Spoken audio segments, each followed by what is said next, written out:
Okay. Yeah.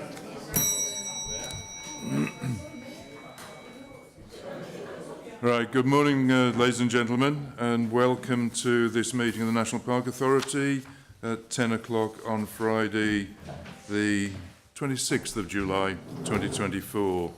I have a number of apologies for absence. Anyone would think that school holidays had started, wouldn't they? Andrew Hart, Charles Greaves, Mike Chaplin, Ginny Priestley, Martin Beer, Patrick Brady, Charlotte Farrell, Ian Huddleston and Matt Buckler. Does anyone bring any other apologies?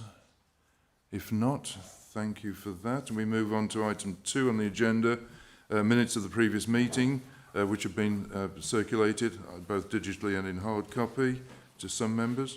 Any corrections that are needed? If not, can I have a mover for... Just one point about the election, obviously, in the minutes. Mm-hmm. We have the various members that represent the Peak District, and it's on page 15. Mm-hmm. And just to correct the one, it's the second one down, Debbie Abrams, her seat is Oldham East and Saddleworth. Right. Oldham West, Chillerton and Royden. Okay. Part of the authority is actually in Manchester Centre, maybe we change as well. So I noticed the other ones like Derbyshire Dales and Okay, yep, thanks for that, Ken. We'll make sure that that is incorporated. If there's nothing further, can I have someone move those minutes? Thank you, Becky. Second, Dermot, thank you very much. Those are accepted. I've not been informed of any urgent... I beg your pardon? Oh, beg your pardon, yes. All those in favour, a show of hands, please. Any against? Any abstentions? So I was so keen to get on, Ruth. It's the sunshine that has that effect on me. So thank you, nevertheless. So item 3, urgent business. I've not been informed of any, nor have I been informed of any public participation under item 4.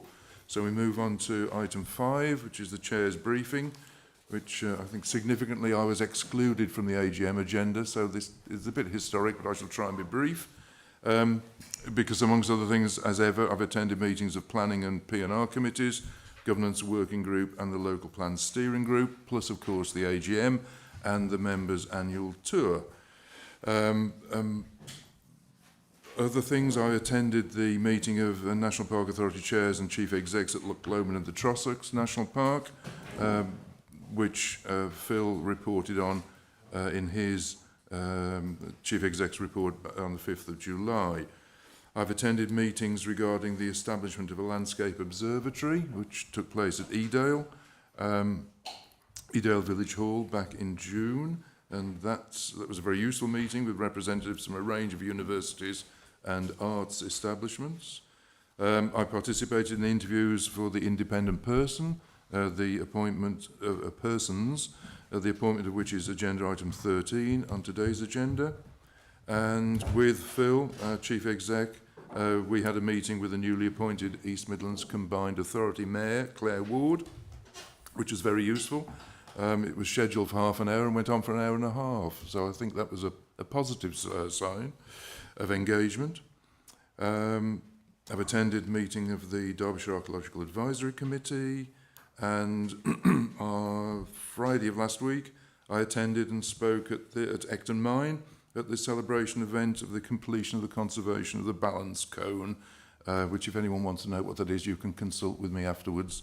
And there has been a recent press release, and it's, I think, instructive to remind ourselves that that work was funded through FIPL, the Farming and Protected Landscapes Grant Fund. And then, right up to date, yesterday I represented the authority at a celebration of the introduction of the number 62 bus, which I just don't know how I manage sometimes, but it's a new route that at the, I think, pressure from the Hope Valley Climate Alliance and support from Derbyshire County Council through their bus service improvement plan funds. It's a new route that now transports people from Buxton through Chapel, through Edale, to Hope and then to Castleton, where it then turns round and comes back. But It's the first for a number of, a long period of time, the first public transport, road transport through Edale. And so it's a really positive initiative, only for a single year to begin with, subject to usage. But I think yesterday there was a tourist from Belgium and 2 people who were using it to commute to work between Buxton and Chapel. So it's already beginning to pick up, which is good news. That's all I have to say. That's just for note, as they say. It's a good service. I've used it from Sheffield to came to Castleton. Do you want to put your mic on? Put your mic on. Yvonne? Yep. Just wanted to say I used the service one Sunday because it was more efficient for me to travel via Castleton to Buxton than wait on the late bus from Sheffield. Because there's only one bus from Sheffield to Buxton and it's every 2 hours. So coming to Castleton to get that bus was really useful. Excellent. Yeah. Excellent. So there you see, support from membership already. Thank you, Yvonne. That's all there is in Chair's briefing. Chief Exec's report has formed part of the papers. It's to note. There's nothing you wish to add to it? So unless any member is bursting to ask a question, Janet Dugdale. Yes, I'm bursting to ask a question. I'm delighted to see that we've signed up on the yesterday to the UN's Race to Zero pledge. What are we actually going to be doing? So we've all, the national parks have signed up to it. What we have now is a year to develop our implementation plan. So in the next year, we will work out the details of how we're going to get there. So we've signed up to the pledge, the commitments made collectively across all 15 UK national parks. We now do the work. We've already got some baseline information in the Small World Consulting report around, you know, what emissions there are, and we've now have the year to work out the detailed plan of how we implement it. If there are no other questions, excuse me, we can move on to, there's my agenda. Agenda item 7, the first of the issues for decision. That's the external audit report, 23-24 audit strategy. Sinead, there's nothing further for you to add? No. We have... Yeah, sorry, 23-24. Yep. So the auditors they're due to come in 23rd of September, auditing last year's numbers for a 6-week block. And we have Daniel Watson from Mazars here to answer any questions that anyone might have. The recommendation isn't on the screen behind me, but it is that the 23-24 external audit strategy memorandum for 23-24 accounts be noted. If there are no questions, Ken Richardson. Yeah, I've just been reading through it. There's a serious jump in the fees. Yes.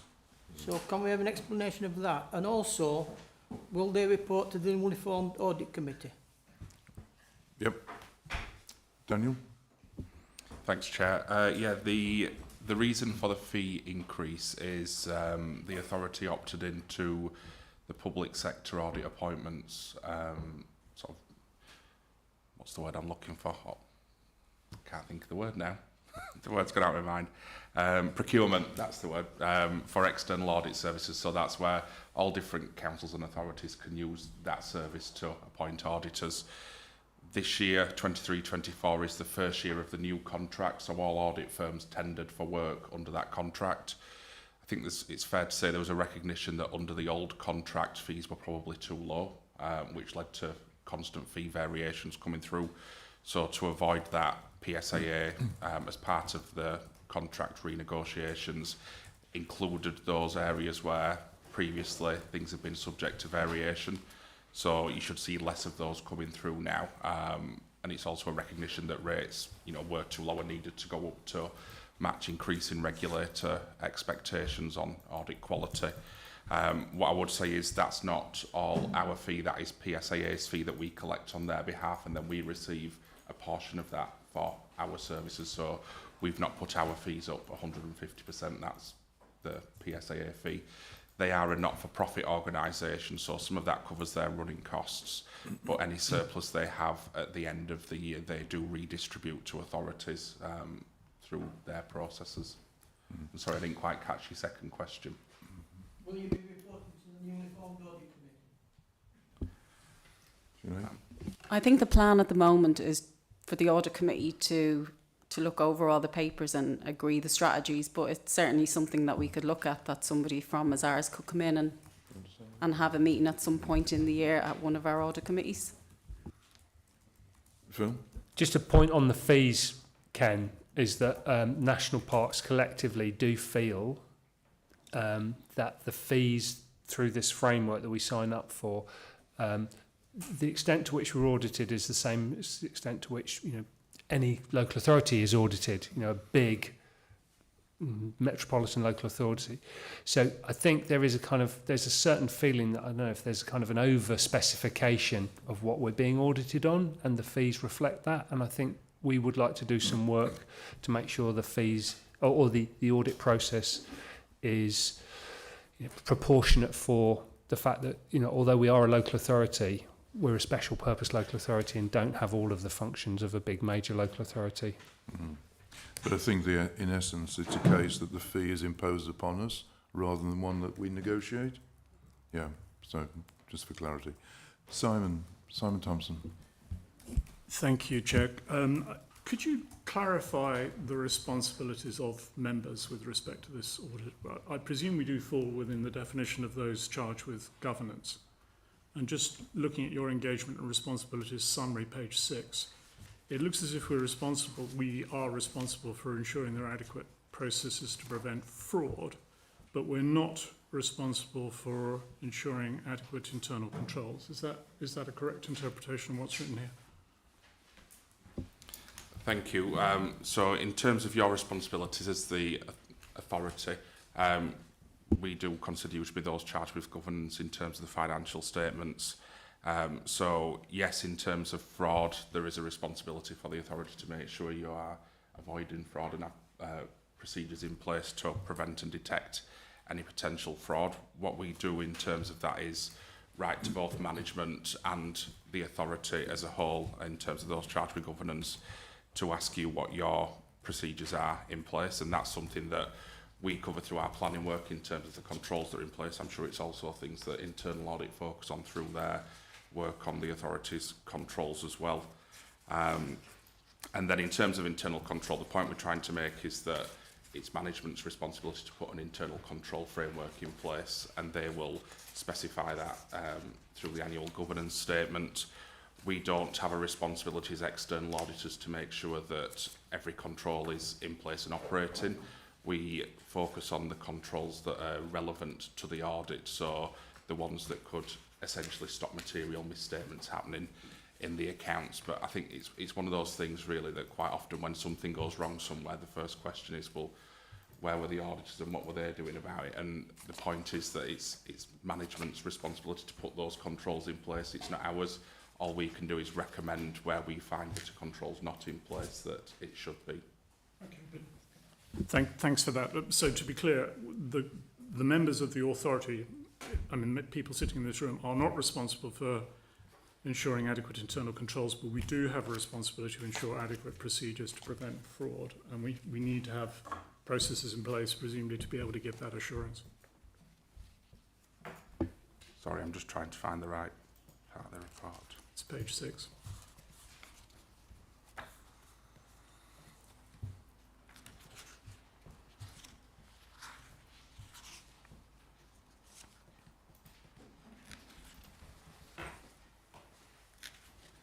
Yeah, so I think what we're saying is there is some responsibility for the authority in making sure management's put those controls in place, but the responsibility for putting those controls in place lays with management.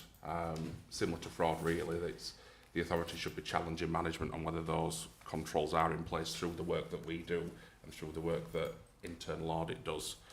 But that responsibility does sit with management.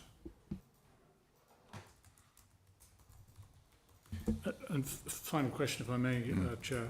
Is Moors for the Future in or out of scope for this audit? So at the moment, there's no planned changes in the scope. As the Chief Exec said, you know, it's a standard audit in line with international standards and auditing, and the accounts prepared under the CIPFA Code of Practice. We're always guided by any changes in auditing standards and accounting standards. There's nothing for 23-24, I suppose, looking down the line. For 24-25, there's a change to standards on leasing, so that could bring leases on balance I'm not sheet. talking about accounting standards, I'm talking about the scope of the audit.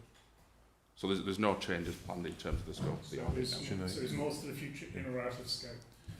Daniel, can you just, Sinead can help on that, Just by the remember? very materiality You side, might sorry. Go on. Yep. Just by the very materiality of Moors for the Future, it will naturally form a major part of the audit. So, yeah, absolutely, yeah. And it's also in scope for internal audit this year as well, which you'll have seen on the papers. Yeah. Yeah, no, I mean, the numbers are huge, so they'll... Obviously, this is my first audit with the authority, but from what I know, Moors is one of the big areas that they just look at because it's naturally an area that they will look at. Thanks, Sinead, and thanks, Daniel. James? Oh, right, okay, it was just a nervous tick, I thought you were... okay, any other questions or comments on this particular issue, members? If not, the recommendation is as, I believe, shown behind me. I don't have eyes in the back of my head anymore.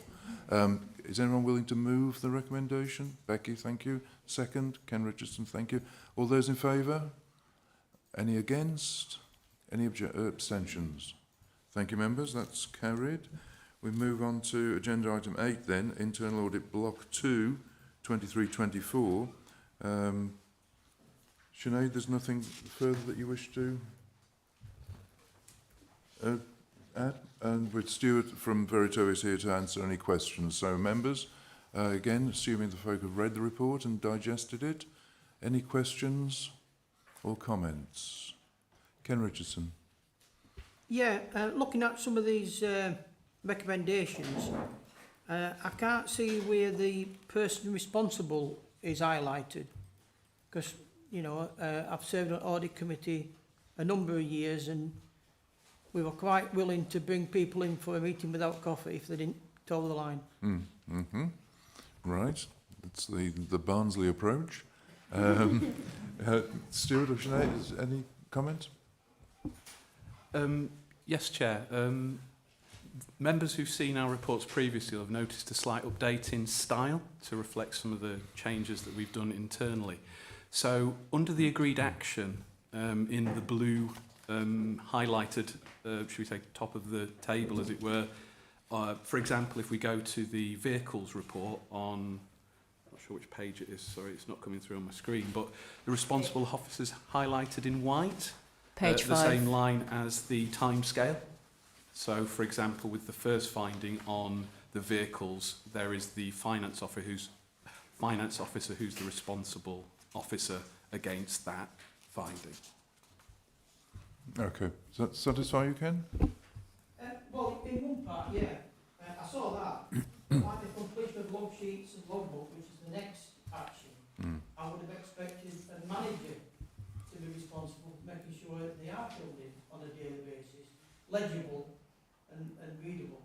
So that's what I'm saying. So it says finance officer for that, but I wouldn't expect finance officer to go down to garages and actual decision making. I think there's probably a training issue involved here for a wide range of people. I don't know whether you have any comments, Phil? I can take that. Oh, Sinead? Thank you. I think, Ken, it is a relatively small organisation with relatively few vehicles, and actually the finance officer is pretty hands-on in this case, and is, you know, the one person who kind of is the control mechanism and responsible for that. That feels okay for me. You know, they're over it in quite a lot of detail. For that to go up to a kind of a manager feels, given how small it all is, you know, it feels like it's okay where it is. But happy, you know, for other views on that. You okay with that? Yeah, agree. It shouldn't be up to a finance officer to check that. We have sent a reminder information pack to everyone who has any input into the cars after this recommendation, just to say it is your responsibility to make sure logbooks are filled out, because I would rather my team are looking at VAT reports and financial statements than checking mileage logs. So it is the individuals who you know, take out the cars. It is their responsibility. And in terms of priority, as Phil said, it would be a little bit lower down the list. Yeah. Okay, Ken. Thank you. If there are no further... Oh, Rachel. Hi, yeah, just referring to the paper, and it says net zero, there is no impact. And this, I think we've brought this up before, that we need to be giving consideration to where there is an impact on net zero. So we're talking about vehicle operation here. So of course there's going to be an impact on net zero. So I think we need to get better at recognising where that takes effect and where it doesn't. So like, for example, the filling in the logbooks, how are we understanding if those journeys are actually completely necessary? Just a comment, really. Thank you. Yeah, thank you, Rachel. I think that's a separate issue, but it's a point well made, which I'm sure we can take on board. And you're quite correct. We had asked for a more detailed scrutiny of the responses to net zero, so it's something to bear in mind for future reports. Yeah. Okay, on that basis then, the recommendation I think is behind me. Anyone wishing to move the recommendation? Becky, that left hand is on a string, I can see. And Dermot, are you seconding it? Thank you very much. All those in favour, members? Any against? Any abstentions? Thank you, members.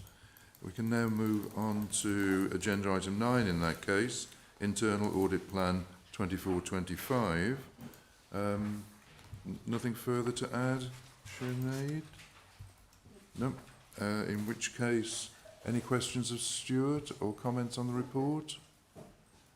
If not, anyone wishing to move the recommendation? It's all right, Becky, you don't have to... Can I have a mover? Thank you, Rachel Bennett. And a seconder? Ken Richardson, thank you. All those in favour? Any against? Any abstentions? I keep wanting to say objections. But thank you, members. That's moved. We move on to item 10 in that case, Internal Audit 23-24 Annual Report. Again, I'm assuming there's nothing further to add? Or is there, Sinead? I just wanted to note that we did receive a substantial assurance overall, which in the year of an organisational restructure and an implementation of a new finance system just gives me a lot of comfort in how everything has progressed last year. Yeah, I'd endorse that. I think substantial assurance is the highest level of approval, isn't it? So I find that reassuring. Any?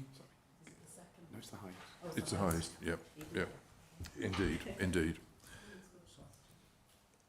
Simon Thompson, do beg your pardon, and then Ken. Yeah, could I just ask a question on project management areas for improvement, where your report says larger projects are not monitored at corporate level once in progress, and there is no central list of ongoing projects. The management response to that is somewhat ambivalent. Can we be assured that there will be monitoring of major projects once they're in progress?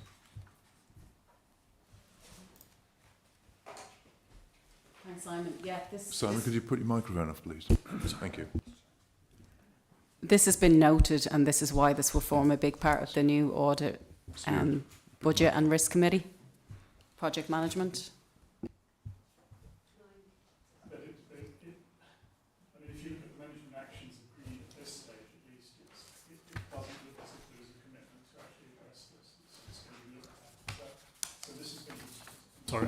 So this is going to be taken up at the new audit committee, is it? Yeah, I think that was part of Block 1, which would have been earlier last year. So from my understanding, this would have been agreed after this. Can I just ask Janet Dugdale to... Yeah, can I come in as... I was chairing the governance working group while all this was being discussed. This is now part of the terms of reference for the audit, budget monitoring and risk subgroup that I think you're a member of as well. Yeah. So, as you say, this report's an amalgam of Block 1 and Block 2, isn't it? So it feels a bit repetitive given the previous report we've just had. But I think this probably recommendation would have been written earlier in the year. It's subsequently been action through the governance working group, through the agreement of that terms of reference and through the appointment of those members at the AGM to take this forward. Thank you. Okay, it's one of the downsides of that kind of backward-looking reporting in some respects, Simon. Ken Richardson. Yeah, you mentioned the transfer of the accounting system, and it's mentioned in the external audit report as a possible risk. Can we be assured that it has been transferred and it's not lost any data?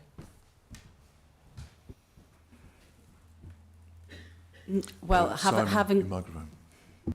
Thank you. having come through our year end, we're of the assurance that all the numbers were there. It went through a really robust and vigorous transfer from one system to the other. That wasn't available when internal audit were looking at this last year, but this will be one of the main focuses for external audit coming in, but we're comfortable. I mean, I'm comfortable looking backwards. I wasn't here when the system was implemented, but from what I've seen so far, I don't have any issues, or I don't feel there's any risk there, because we wouldn't have been able to complete our year end. No, that's fine. Thank you. Hopefully you're reassured, Ken. Yeah, I spent many years on audit committee. I can tell, don't worry. Okay, we have a recommendation in front of us. Anyone moving? Janet, thank you. Second, Becky, thank you. All those in favour of the recommendation? Thank you. Any against? Any abstentions? Thank you, members.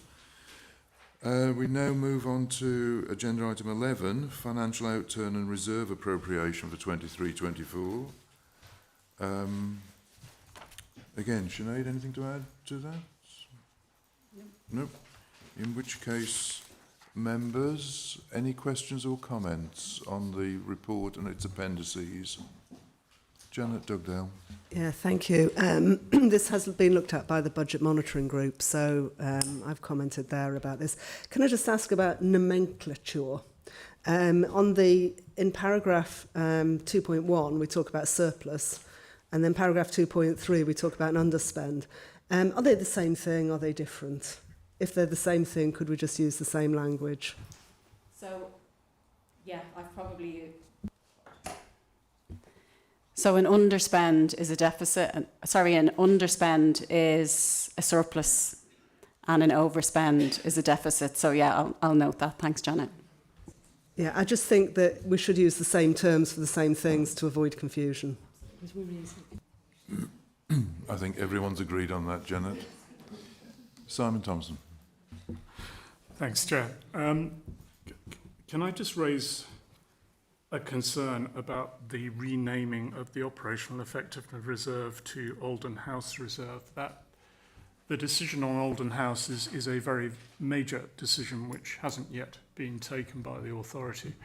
And I think renaming this reserve is premature until the authority satisfies itself that it really is in conformance with the statutory duties of the National Park to do this project.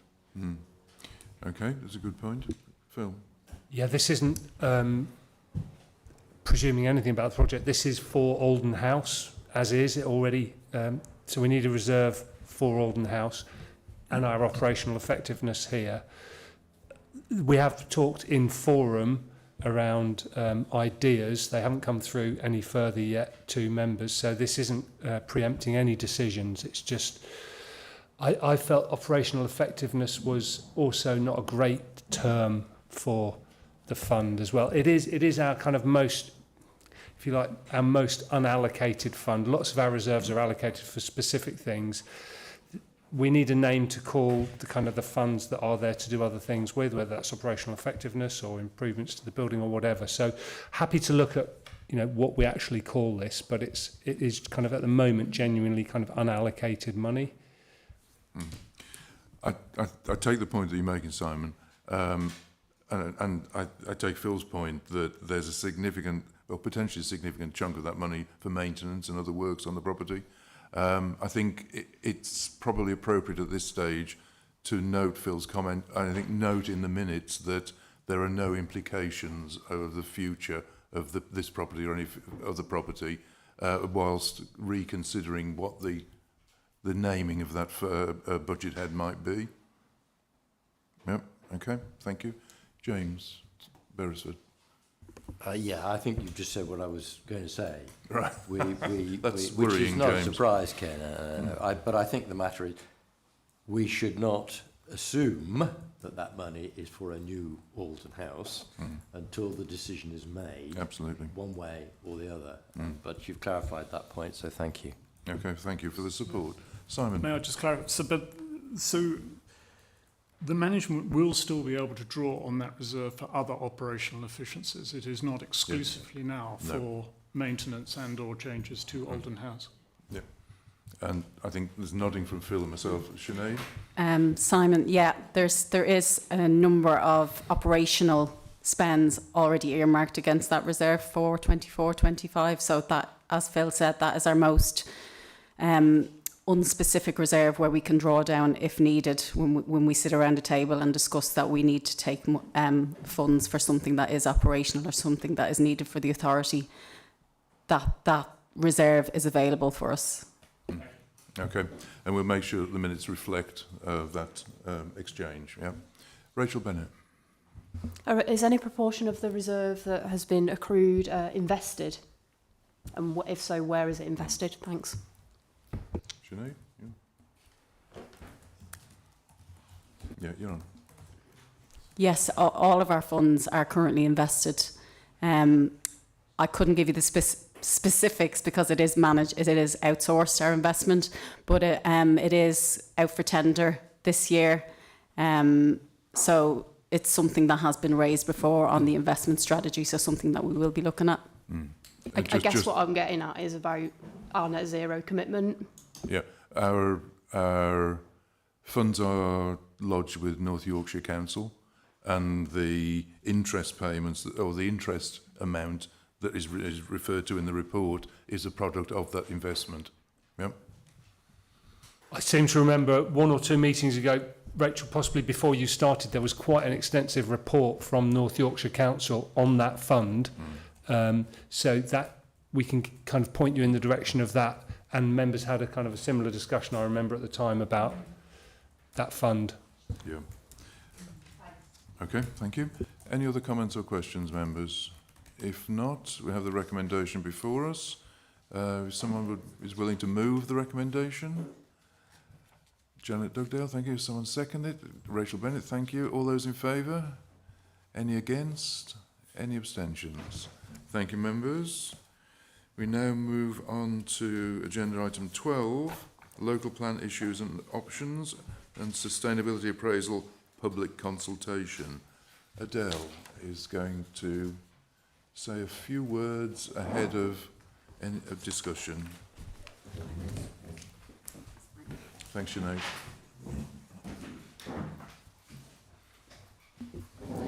Thank you, Chairman. Good morning, everybody. I've scripted a few words to say. I'm going to read it out, if you don't mind. That has 2 advantages. I don't muck it up, and it stops me from rambling. You're being asked to approve 2 plan-making consultations that will run simultaneously. They are the first statutory consultations in the local plan review process. The overall aim of that process is to produce 1 new local plan that will replace the current core strategy and the development management policies. The new plan will take us to 2045. The primary consultation is on issues and options for new planning policy, sometimes called a Regulation 18 consultation. The issues set out have been identified through a robust 2-year process, and these are the things that we've taken into account. New legislation and guidance, the performance of existing policy, the National Park Management Plan and the ambition for thriving and sustainable communities, the informal views of residents and stakeholders derived from surveys and workshops, and evidence that we have commissioned on population change and housing need. Many existing policies are sound and will be carried forward. The consultation document clearly states where this is the case. Where issues have been identified, the consultation document sets out the evidence for this, the effective policies, and options or questions about a different policy approach. All consultation responses will be recorded and analysed, and where relevant, inform the next stages of plan making. This analysis must be set out in a consultation statement and will form part of the submission to the Secretary of State alongside the draft plan and the sustainability appraisal. You're also being asked to approve public consultation of the current version of the sustainability appraisal. The SA process is iterative, so this document will be updated alongside and at a level appropriate to the various stages of the local plan. That's all I'd really like to say, except to take this opportunity to thank my team, the Policy and Communities team, and the Member Steering Group, members past and present, for their work in researching and writing the Issues and Options consultation. Thank you. Thanks, Adele. So I hope that's clear, members. The consultation document itself isn't up for grabs. It's the approval of the processes. Before I call on James, who wishes to say something, I'd like to, Patrick Brady, because of, in his words, changed NHS appointment arrangements, isn't able to be here today, but did ask me to read out a comment from him, as he was the chair of the local plan steering group. I thought it was legitimate, I did check with Angela first, of course, for me to read something out. I hope that members won't see this as a precedent, and I will expect attendance and views to be expressed personally rather than sending me a note to read out in future. So on that basis, and we can minute that if necessary, on that basis, and I'm quoting from Patrick here, I apologise for not attending the meeting. I had intended to, but changed NHS appointment arrangements have intervened. In commending this report, I would like to thank Adele Metcalfe and her team for the work they have done to progress the local plan review thus far, and to pay tribute to Adele for her professionalism and immense patience as members have tried to get to grips with the issues. Adele even occasionally agreeing that we might be right, which I think is a bit strong, but hey, it is Patrick. The consultation draft will not be perfect, and we do not have to agree with all the issues that are raised, but I do believe it to be a good base for public consultation. The recommendation before the authority enables the steering group to finalise the draft and make any further arrangements. I would add that, in my view at least, this consultation is as much about the strength of the arguments as much as the strength of feeling. And of course, individual members are free to take part in the exercise. Unquote. So, James, and then Kath. I'm going to have to write in future because Don't you dare. There's a pretty good statement there. Well, I would just add to Patrick's warm words of congratulations to Adele and the team. I think Indeed. It's an incredibly comprehensive piece that literally leaves no stone unturned. I think the key thing for me will be the consultation. And, you know, I hope that consultation is as wide as it possibly can be. And there are a lot of issues within that cause a lot of angst in some cases, a lot of strong feelings, certainly, amongst those living and working within the Peak District. So I hope that as many people as possible can have their views represented, as well as key stakeholders. And I think that's very important. So as much as this document is as comprehensive as it is, the success of it will be also based on our ability to seek wide and considered consultation. Given the hope that we will get thorough responses, how are we going to assimilate all of those views? I mean, it must be that, I mean, there are so many questions posed here that actually not making sense, but drawing conclusions from it will be a Herculean task. I'd just like to know how we're going to go about that. But thank you. Thanks, James. Cogent comments, and that work, allied to the tight timetables that we are potentially faced with, I think gives Adele nightmares. But do you want to respond to James's points? We have to take account of every comment. So everybody that responds will be recorded, and every individual response, because you might respond against several of the issues or questions raised, that's also recorded. And then we have to give a response to that point that it's made. We have to do that. So however many we get and however long it takes, we have to do that. And then that's a job that we'll do as officers. And then what we'll do is we'll kind of extract the more cogent points, because we'll get a lot that maybe aren't relevant. And then we'll discuss them with the steering group about where we think that influences the decisions on policy direction that we take. But we have to do that job, and it takes as long as it takes. And the process of consultation in order to achieve as wide a hit as possible. You want to say anything about how that might form? So we're working with the marketing and communities team to publicise the consultation. So through September, and the member steering group as well, we'll be working on a strategy right now to do the publicity on that. The statutory period is 6 weeks. We're going to do it for longer than that.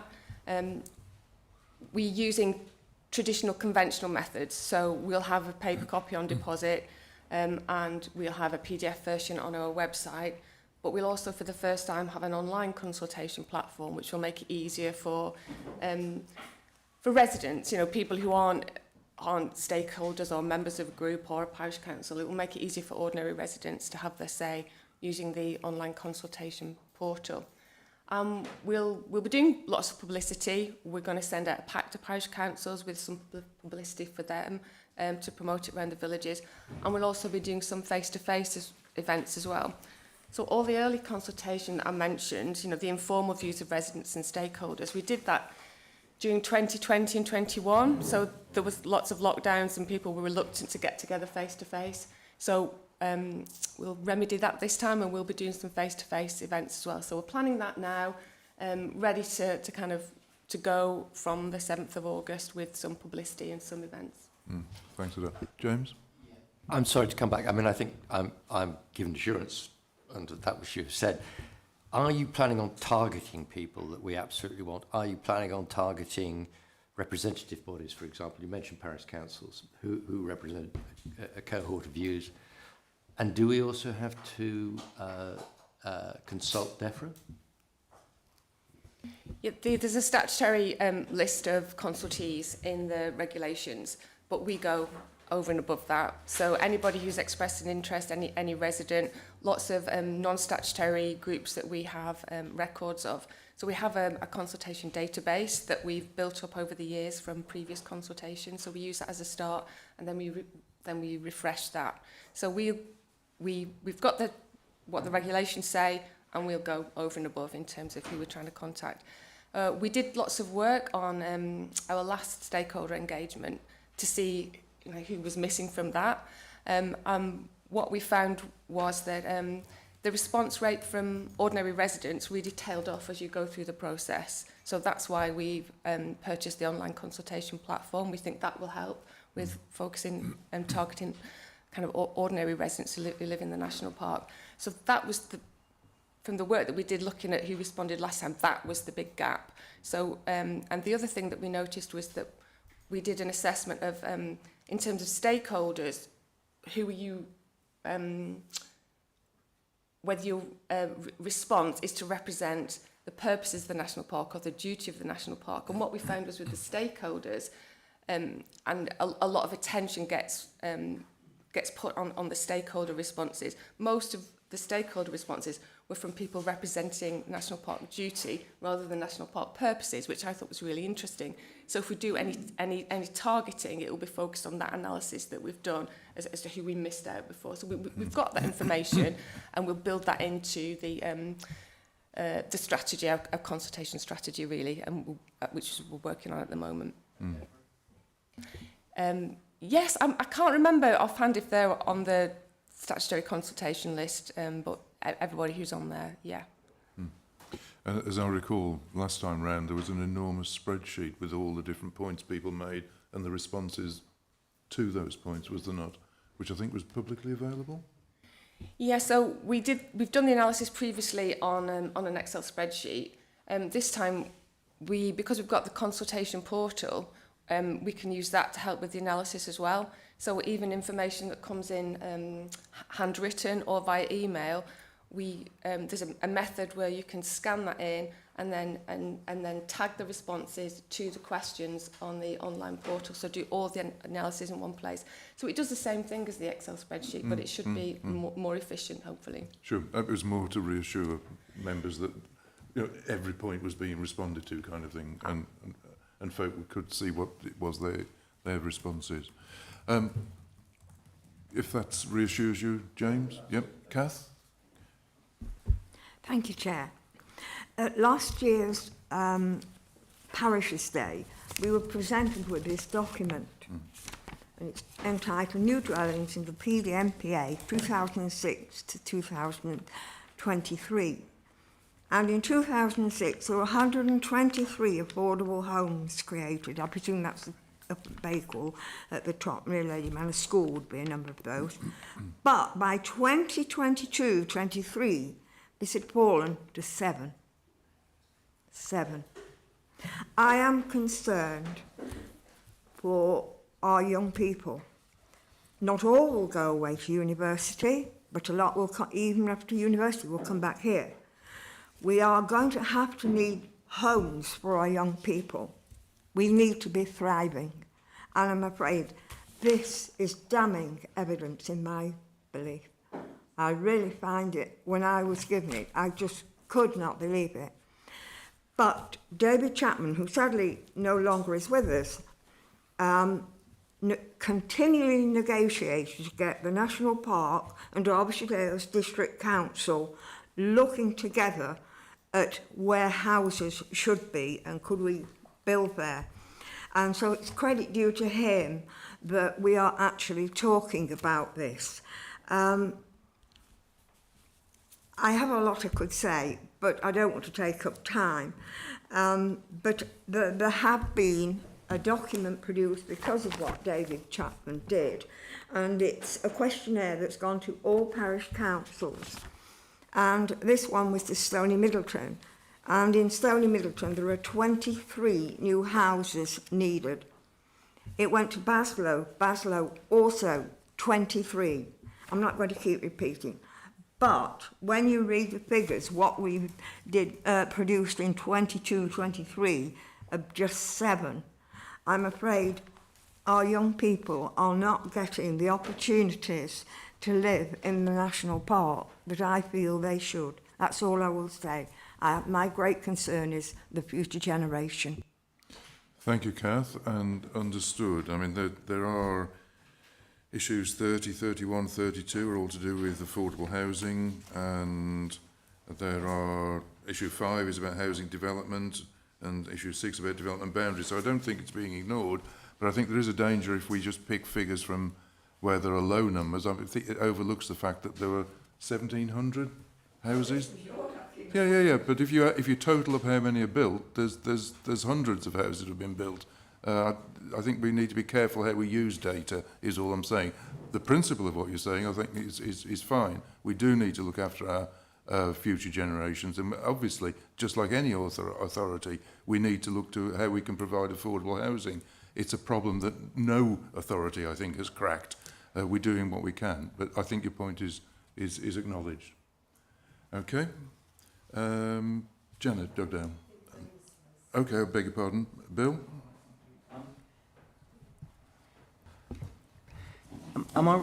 Did I get the impression that this document is fixed now for consultation?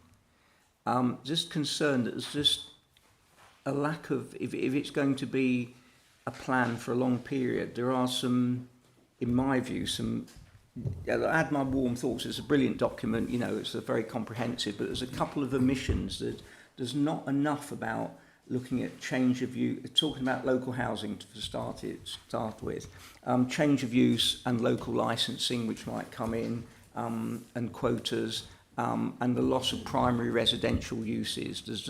That doesn't seem to appear, and that's a key part of local housing. And I think those questions need to be put in there. I think there was a comment about, anyway. The second thing is car parking, visitor car parking, which is a massive problem. I know there's a document or email got circulated recently, but there are no radical solutions in there to look at visitor parking. I've mentioned before that we need to look at the Peak District or parts of the Peak District, such as the Hope Valley, like a city centre where you have traffic regulation, where you can only park in designated places, and where residents and businesses have sufficient parking, and then other people park in places. There was nothing in there which gets rid of verge parking, which is a, you know, Stanage Edge is a car park now, and much to the upset of people in my parish and elsewhere. So, you know, that's got to be part of the part of the consultation. And I didn't think there was strong enough about providing some, you know, about camper vans as well, which is a real problem, about ad hoc parking of camper vans, including on Peak District land. So I think the authority can, you know, decide that will be a policy about, you know, camper vans park on Peak District land without consent, as far as I can see. And I don't know what's going to happen about that. There doesn't seem to be any progress on that. So, yeah, that is just right. So they won't be considered, you know, so that opportunity will be lost, I guess. Okay. Yes. With regard to the change of use of housing, that is considered in the report, but it's in the full document rather than as an issue. And the reason it's not an issue is because at the moment we don't have planning controls to be able to change the use of housing to holiday lets. So it's mentioned in the full report, and the statement in the full report says, as and when we get a new planning use class that allows us some planning controls of the use of homes for holiday lets, then of course we will look to develop policy on that issue, but we can't at the moment. There is an issue on visitor parking, and the issue is, in its simplest form, do we stay the same? Do we make it more difficult to develop new car parks, or do we make it easier to develop new car parks? So that issue is covered, and it's also linked to another issue, which is on recreation hubs. So do we designate areas that we know are very busy for recreation, and have separate planning policies just relating to these designated hub areas, which would include tackling parking. So the issue of visitor parking is covered. The issue of camper van parking, where that's a management plan, a management issue or a road traffic issue, then it's not covered in a document about planning policies. But we do cover it on a separate section in relation to use of overnight parking in our car parks. So all those issues are covered. If you think we need to present them slightly differently in the report that's going out, in the recommendations there is the opportunity to kind of tweak the report. So if we need to kind of make that more prominent or say it in a slightly different way, there is that opportunity before we go out final with the report. But it's just to say that those issues are absolutely covered in the report. So issue 41 is the car park, visitor parking one, for reference. My only point is that you can have lots of policies about car parking and having more or less or whatever, and people still park on the road verges. And that is, and I understand it isn't just that isn't a national park matter, but we should be we should be doing something about it. It's not an acceptable, it's just getting worse. Yeah, I don't disagree with that assessment, but what we have to recognise is this is about planning issues. That parking on the highways is a highway issue over which we have no control. Now, there's lots of room for partnership and liaison, but whilst our constabulary are stretched with their resources, there are limits on what can be achieved. And what I think we have to remember is this is about planning policies, yes, and what can be achieved through the planning process. Parking on verges isn't an issue that can be resolved through the planning process, so that's why it doesn't feature in the ways in which you and others, myself, would like to see, perhaps. Don't you think that having a controlled parking zone is that's a planning issue, surely? It's about managing and controlling visitors. And that's what issue 41 is about.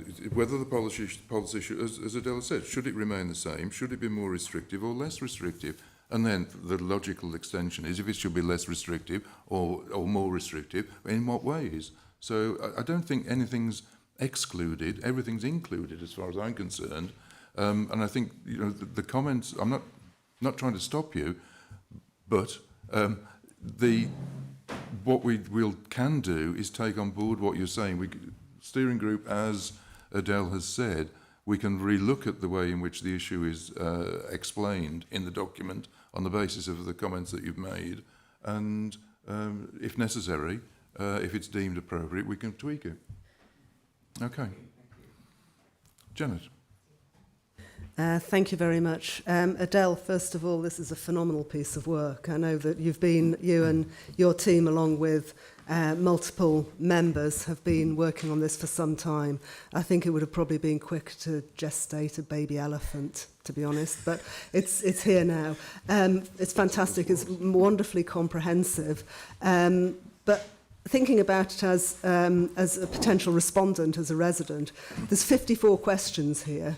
There's a lot to get through. Are we expecting and hoping people will respect that actually planning is about not just car parking or affordable housing or your approach to net zero, but seeing the intersectionality of it, and we're hoping for fulsome responses? Or is there a risk that we'll get single issue responses coming up? That's my first question. How do we deal with that, recognising that we are looking to consult as widely as possible? The second is, given we're opening it to an online portal to respond, which is a really good idea, how do we make sure that the respondents are legitimate? Or how do we define legitimate? Or could we get people from across the world anonymously responding to this through, you know, put something out on Twitter and get 1 million people responding to the fact they don't want whatever it is? So that's my second concern. And my third question is, for those of you who haven't been living on Mars, we have a new government now, and they have quite strong strategies relating to planning and hopefully nature recovery and bringing those together. I assume our aspirations in the local plan will have to fit in whatever comes out through Labour government plans over the next few years. And can we give any thought to that yet? Do we know anything about the direction of travel there? Sorry, I know that's 3 questions and I'm not meant to ask 3, but I have done. I'll take them in reverse order.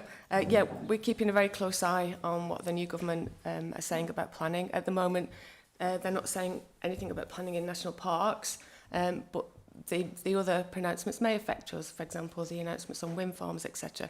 So there's nothing official yet. We will be getting a new national planning policy framework pretty soon.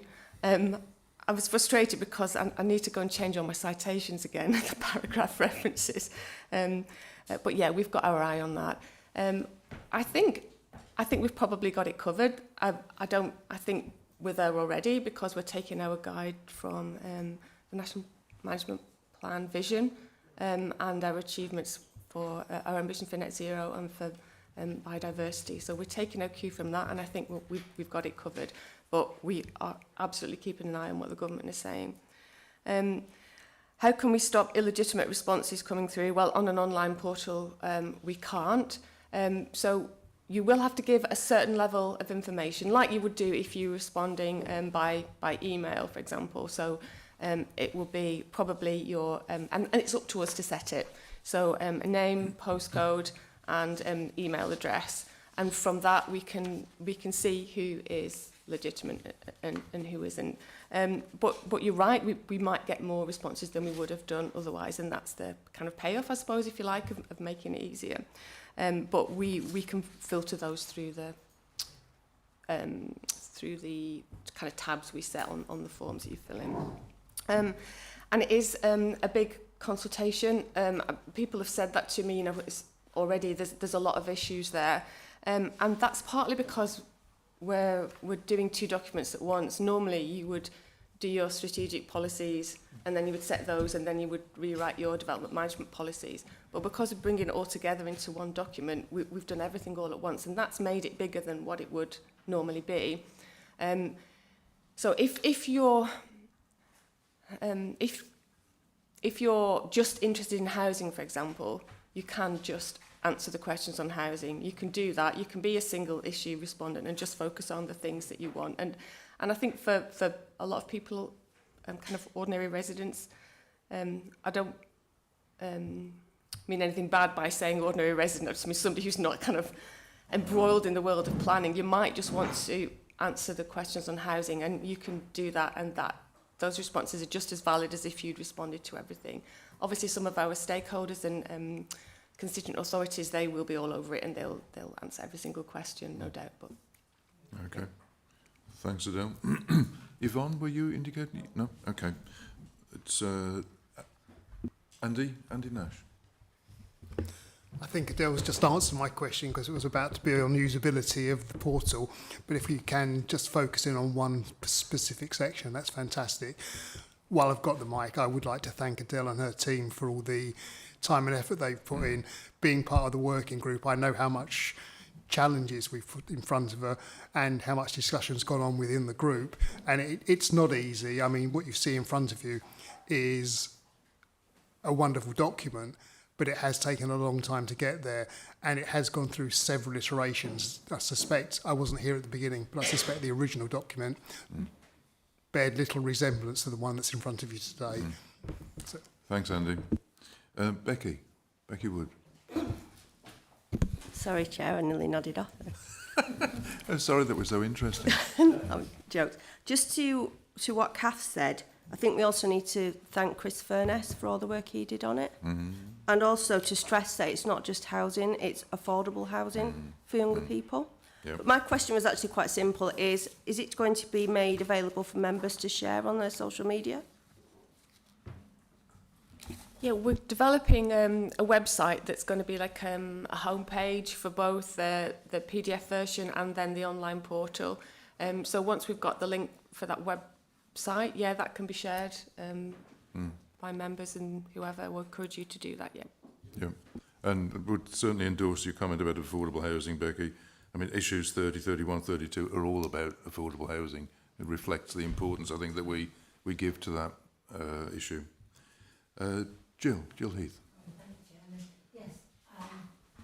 Issue 17 is the conversion of isolated traditional buildings.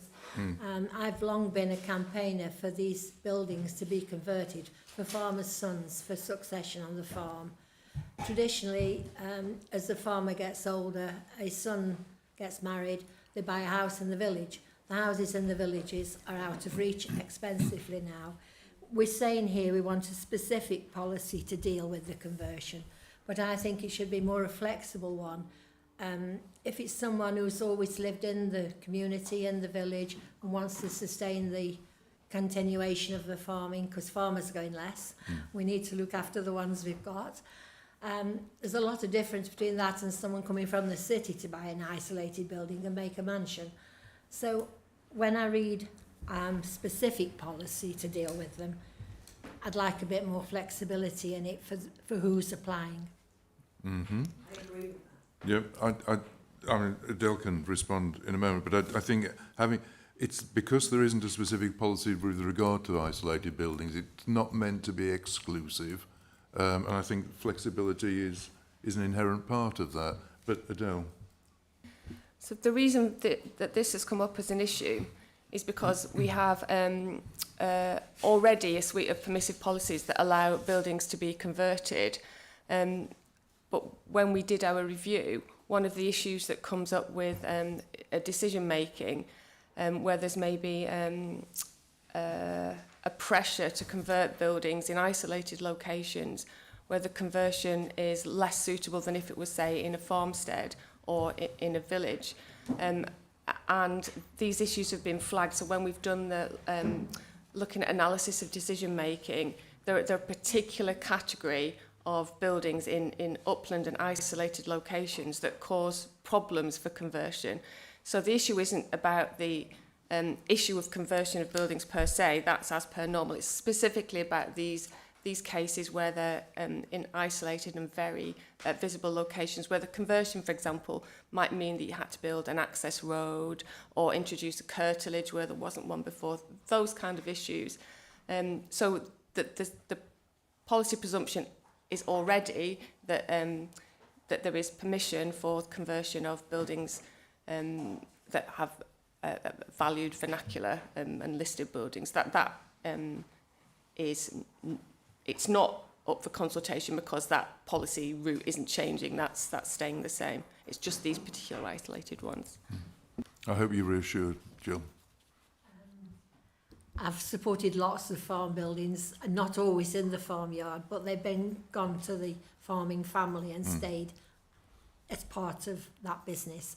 And I shall still continue to support them, whether they're isolated or not, if they come up. Yep, as expected. Thank you, Jill. Ruth Spenton. Thank you, Chair. It's really a little bit more of a process one about the consultation. Janet's already raised the issue about we've got a lot of issues here. So as you open this consultation and you start getting responses in, are you going to be monitoring if there are certain questions and areas of issues that we're just not getting very much response on? And if that is the case, that you perhaps then might target more activity to try and make sure that we are getting a good range of input on things. Because yes, as you say, everybody's got views on planning and parking and things that are very in front of them, but we may not get quite the same response that we're seeking in some of the more, less common views. So yeah, I'd just be interested to know what your thoughts on that were. So because we're using a live portal to manage consultation responses this time, so even the ones that come in as a written response or an email will feed into the live portal, we can get a live overview of responses to questions, and it also gives you a kind of an AI assessment, so a kind of smiley face, a level face, a frowning face, an overall sense of what that response is like. So we can do live monitoring. And I hadn't thought about that actually, but we could, if we're seeing that everybody's answering the housing and nobody's answering the biodiversity questions, we could think about doing some specific targeting on that one. So that's an interesting point. I hadn't thought about it, but we have the ability to be able to do that if necessary. Okay. Rachel Bennett. Thanks. I'd just like to go back to the question around how the respondents are going to be verified in terms of location, and you talked about postcode. But obviously we're a national park. I realise this is a local plan, but it's of national significance. So I just want to be reassured that we are not going to have a cut-off of the boundary or 10 miles from the boundary. Thank you. Anybody that wants to make a representation is free to do so, and we will record and analyse that response alongside everybody else's responses. Phil? Yeah, Rachel, I had a kind of similar thought when I read this through. I thought, there is a danger that it's a kind of a hyper-local view on what we should and shouldn't do. So I checked with Adele as to whether we basically have to do what's coming through here, or whether we can take an overview as a national park, in a national and a global context about what we feel we should do, given what local people are telling us. And I was reassured that, we read everything, we respond to everything, we consider everything, but we still have the ability to choose what we take forward and what policies we adopt. Is that right, Adele? That's right, yeah. Thanks, Phil. Thanks for that. If there are no further comments or questions, Andy Nash. People have talked about the response a number of times. Are we going to publish the response? We have to we have to do it formally and produce what's called a consultation document. And we do that towards the end of the process, but I think it's up to us to how we manage that. And how public we make it. I've usually try and work so that we're very public about it, so you can anonymise the responses, but be some sort of analysis and response to that.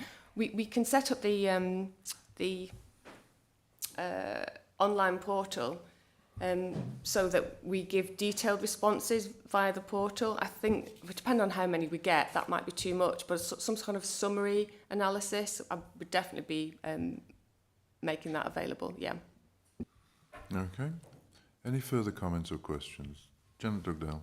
Just a brief one. Adele, do you have enough resources to do all this analysis in the time you need to do it?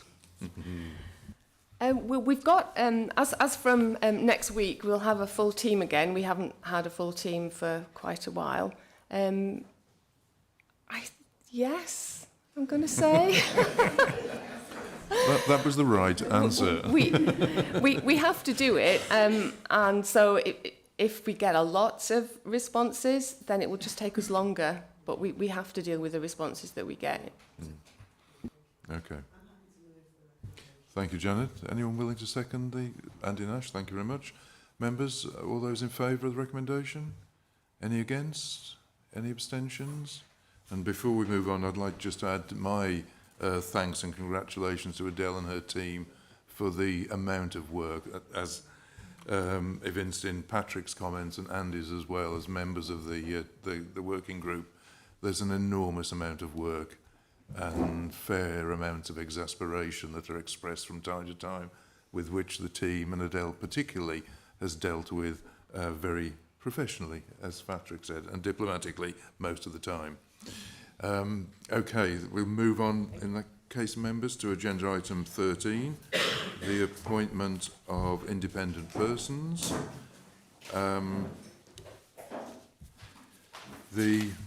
As I mentioned in my a few words at the beginning, along with Angela, we undertook the interview process.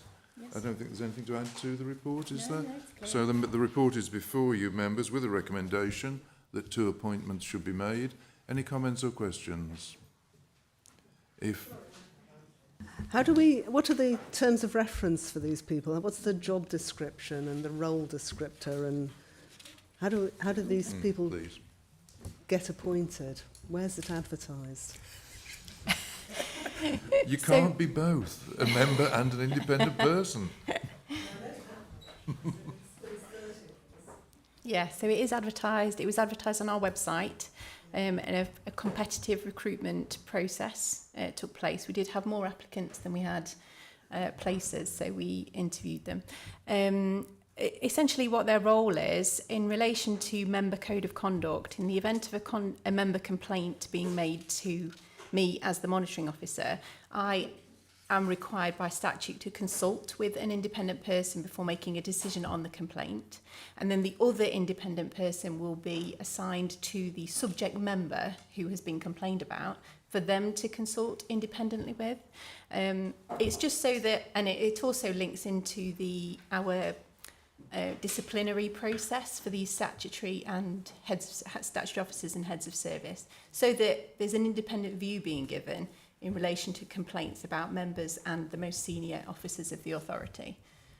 They're also we've also included in the job description that they will assist us with any reviews of the code of conduct and strategies that we've put in place for members.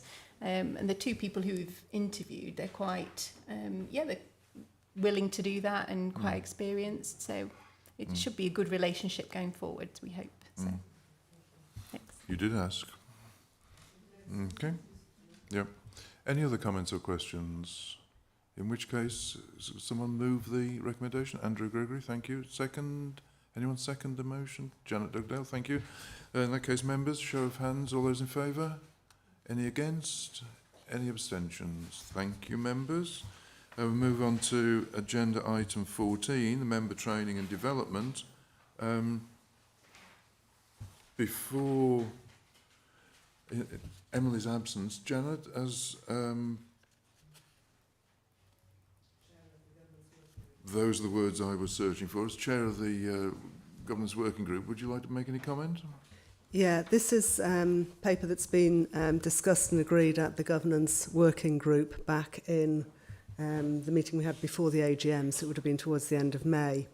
And we wanted to look at the sort of training we as members need and want, and look at it in relation to effectiveness of our time, use of our time, but also use of officers' time. If you remember, we used to get a long list of discretionary training, and there used to be training for for us on an annual basis, that this is now my 6th year, and I was saying, well, actually, I don't need to be going to the same essential training every year. Some of it might not be relevant to me anymore, and so on and so forth. So the Governance Working Group worked through with Emily Fox, looking at what we thought would be a useful and appropriate level of training for us.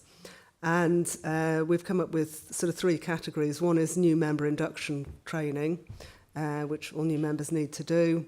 Some of it's advisory, most of it's compulsory.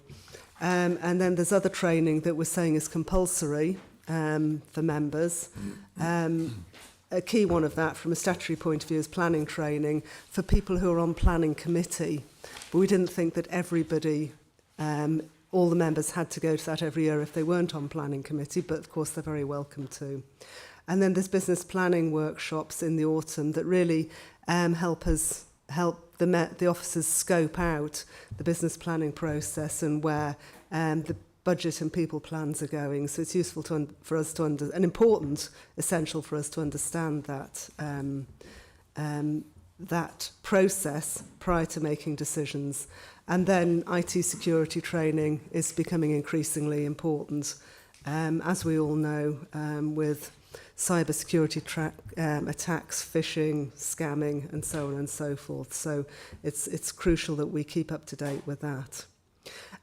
We then put in some advisory training that we think members should do. And the advisory training, what we're looking at is making sure, first of all, that all members know how to use the system and the equipment that we're given to do our jobs, whether it's iPads or through the modern Gov system or the extranet or whatever, so we can access the information we need and can use that.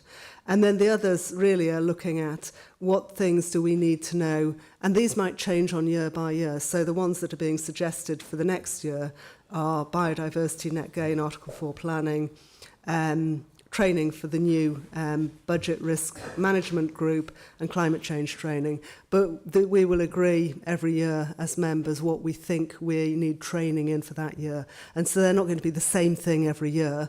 They'll be relevant to what's coming up. And some of it might relate to planning law, some of it might relate to new policies that are coming up and so on and so forth. So the recommendation for this paper is for us as members to approve this plan. Thanks, Janet. Rachel Bennett. Oh, beg your pardon. Oh, just sort of pedantic point on appendix 2. Janet, It says phone. planning committee members. Bill. And yes, on appendix 2, page 164, it says date where known. Should it be choice of 20 September or 18 October, and the same for next year as well? It's not both dates, is it? It implies it's both dates. So could we say that? It's a choice of either of those dates. Sure. And is that the same for the business planning workshops? No. No, there are 2 separate ones. They're separate issues, yeah, right. yes. So yeah, does that make sense? We just make that clear differentiation. on that top That's a good bit. point. Thank you, Bill. Yep. Rachel. Mine was exactly the same question. Right. Okie doke. Andrew Gregory. Morning, everybody. Mine was about the annual self-assessment. It's if I may, I find it a fairly basic document. I just wonder whether there's any benefit in perhaps providing a few more questions to enable members to respond with a bit more detail about the areas they're interested in terms of training. There's obviously a lot to go at, but given the way in which we've looked at changing the approach of members' responsibilities, and the way in which we've looked at training, is there a way of pulling out a bit more information from members just so they can just think and tailor actually what they want, what works, what plays best for them for their skill set from that? Interesting. I thought that the opportunity was there. I mean, there's a kind of any other box on the assessment, but we can review it. I think we could take it back to the group and have a look at that. I think it's a cogent point, so thank you for that. Yep, by all means. Yep. We need to look at it in more detail, but as I understand it, there is an assessment that we're required to do from DEFRA. And so the extent to which we can vary what's required, we'll have to look at. But we are also talking about revamping our own, what do we call it, skills audit that we're going to ask members to do. So we have done some work in the governance working group on that. And we've got flexibility to say what we want there. Yeah. I think there's a couple of points as well. One is the DEFRA requirement is solely for Secretary of State appointees, but we have agreed that we would cascade that out to the total membership in order to give people the opportunity to input. I think, and I'm wary about making this commitment, but there is at the bottom of that self-assessment form the section about the interview or discussion with the chair of the authority and the date on which that occurred. And certainly in the 6 years that I've been here, that's never happened. What we shall be trying to do over the course of the next year, when those assessment forms are completed by the entire membership and returned, contacting members to just have a quick chat. Yeah, in order to pick up on issues like the one that you raised about skill sets and what have you.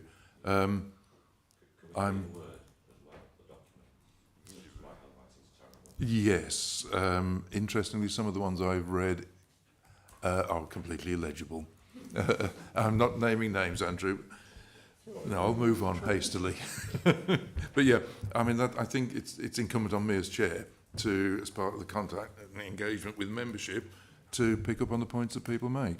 But it does mean that members, if they're so minded, need to put something more than yes, no, or NA in the appropriate boxes. Because I probably won't give you a ring in that case. Okay, thank you. Are there any other comments or questions? No. In which case, the recommendation is on the screen behind me. Anyone wishing to move the Andrew, thank you, and second it. Andy Nash, thank you. All those in favour? Any against? Any abstentions? One abstention. Thank you. We move on, in that case, to the National Park Management Plan Progress Report 23-24. Sarah and Simon are making their way to what's likely to be a shared microphone. Okay.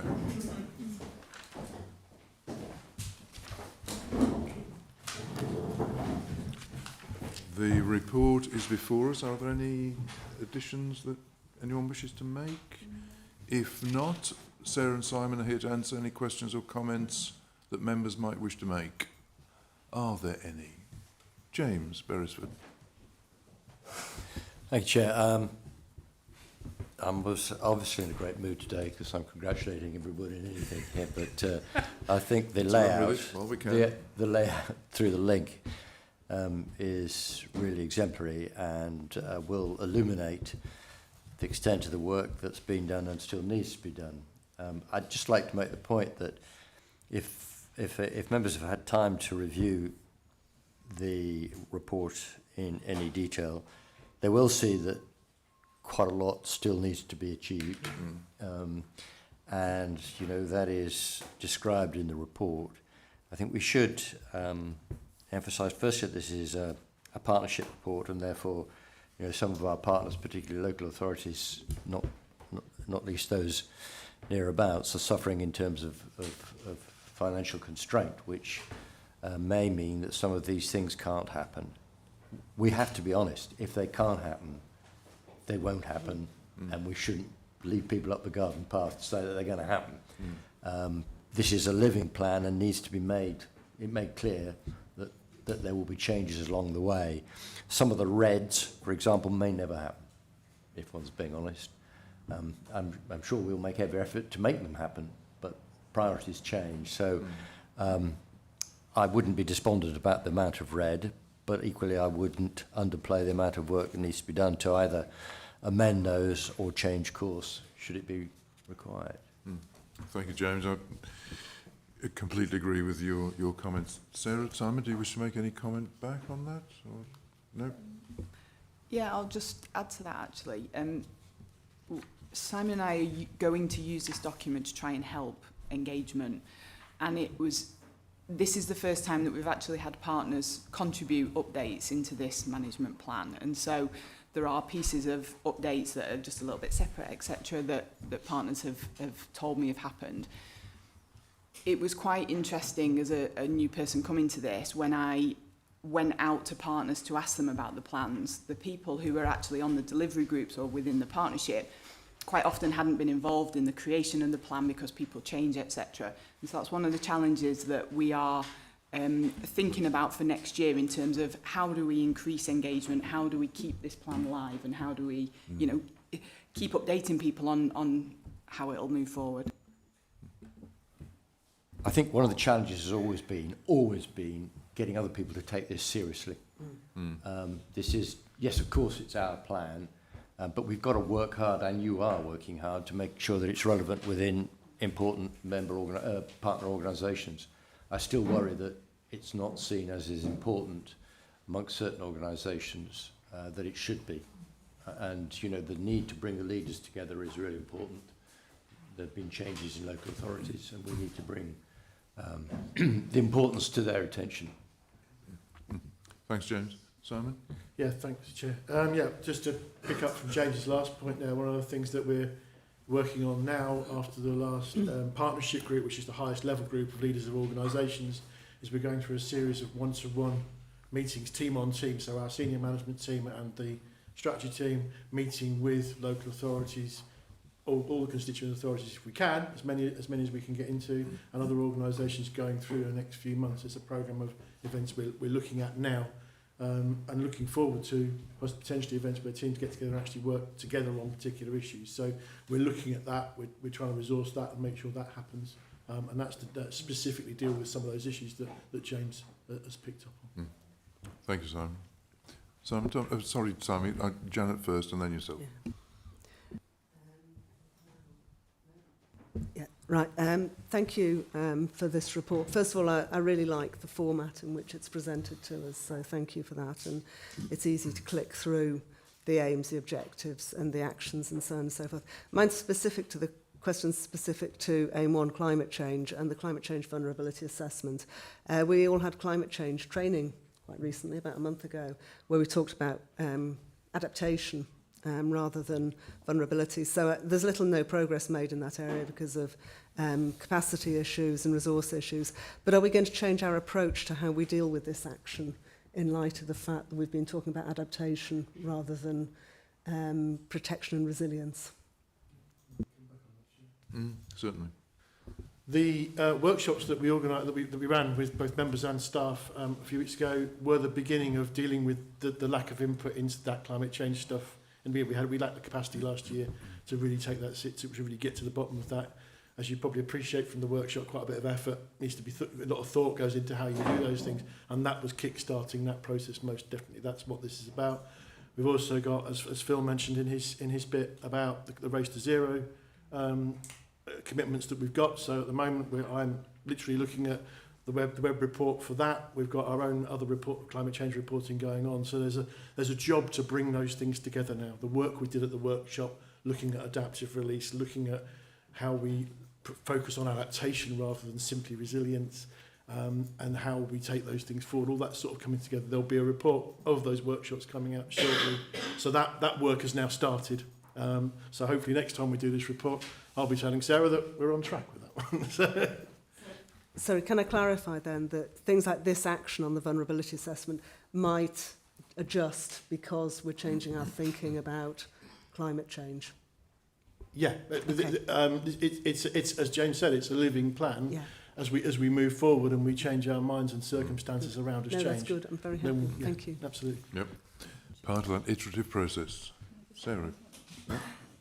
Just to add a point, actually, the beauty of this portal is that actually this can be a live repository to show the progress over a 5-year plan. And so the section at the bottom, which is actually further information and the ability to include live links into this, allows us to, you know, tell a story to take people along. And so the climate change vulnerability assessment will stay there, but actually we're hoping, as we said, we can link out to further documents as we move through our process.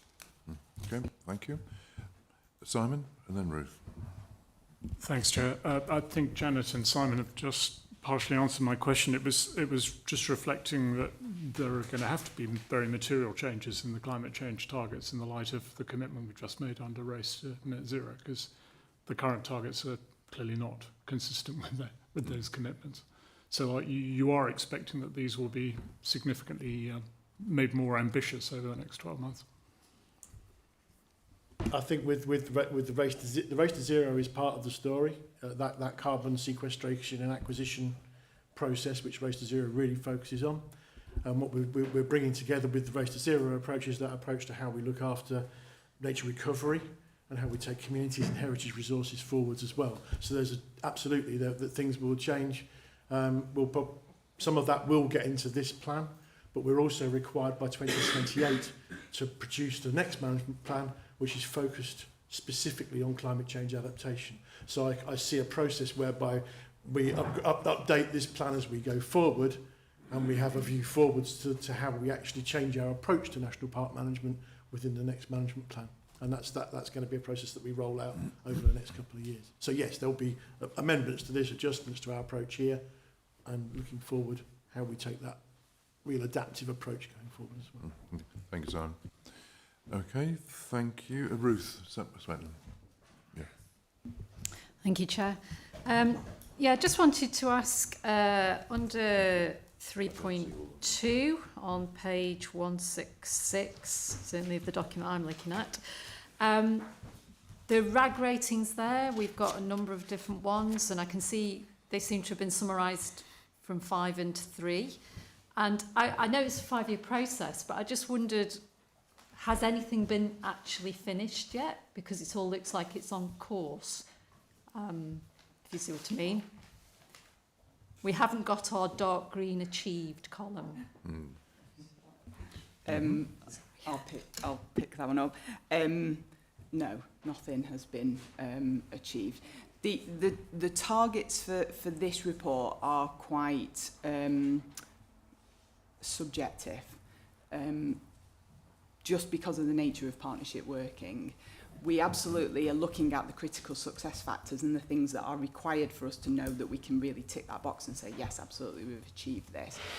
But there's quite a lot of wiggle room in between, because there's actually a huge amount of activity that's going on that is loosely or can fit underneath the heading of achieving that objective, but actually isn't listed down in the critical success actions. And so I think, given that this is year one, it's probably okay that we haven't got anything which is ticked off yet, because it intentionally was a 5-year plan. But, you know, it will move along over time, and we'll hopefully get to having, you know, achieved in the next year or two. So there's a good time coming, Ruth, okay? It's just not here yet. Yeah, indeed, and keep asking, please do. Kath Potter. Yes, number 4, thriving communities. I've got mixed feelings on this, because the complaints I get, and I have actually used one in a meeting before, where a village not that far from here, they actually have 300 bed places in that village. I've always used 250 because I daren't use 300, but I feel now is the time to reveal how many are truly in that village. I was at an event somewhere, and this gentleman came up to me. He knew obviously I was, and I didn't know him. And he said this to me. I says, well, how do you know? He says, it's in the Village magazine. So I'm not being untruthful.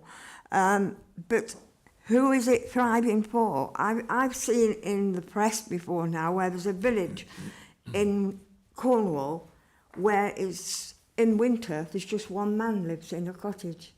The whole of the village is holiday accommodation. I think we've got to take into consideration the people who actually live in these villages also. That's my concern.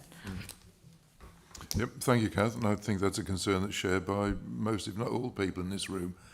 Excuse me. I think there were initiatives that were being launched by the previous government that we hope may well be extended by the new government, or even new initiatives.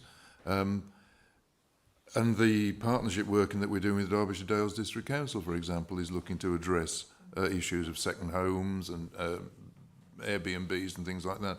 Phil, I don't know whether you want to say anything more, but it is recognised as a big problem that we're looking to address. But there are, at the moment, we have limited powers and limited methodologies that we can use to address them. It's been on over years because I can remember seeing on television where the elderly gentleman in Windsor, he was the only person that Yeah. And it's not a new problem. I mean, I was only saying to someone else earlier today, 95, 96, when I lived in Yulgrave, there were already second homes and holiday lets in the village then. That's quite a long while ago. I'm not against holidays per se. What I'm saying is we've got to get things under control. Yeah. I don't think anyone disagrees with that. It's just having the tools with which to do it. If there are no further comments or questions, the recommendation is as is. Is anyone willing to move the recommendation? Andrew Gregory, thank you. Second. James, thank you. All those in favour? Any against?